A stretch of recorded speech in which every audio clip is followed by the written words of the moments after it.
திருகோணமலை மாவட்டத்தின் கந்தளாய் ஜெயந்திபுர மகா வித்தியாலயத்தில் மாணவர்களின் நீண்டகால இடவசதி குறையை தீர்க்கும் நோக்கில் அமைக்கப்பட்ட புதிய வகுப்பறை கட்டிடம் உத்தியோகபூர்வமாக திறந்து வைக்கப்பட்டது.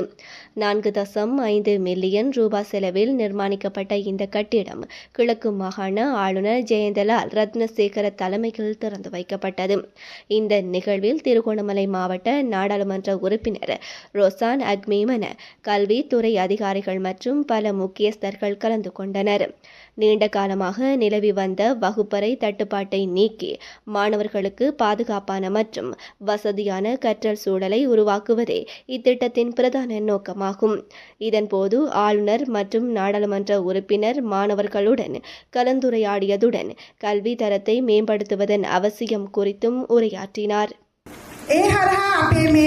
පාසල වෙනුවෙන් සැපැමිණි ඒ හා අත්වැල් බැඳගත්ත අපේ මේ ඉහළ තලයේ නිලධාරි මහත්ම මහත්මීන් අපිට ඉතාම වටිනවා අපිත් එක්ක මේ එක්වීම පිළිබඳව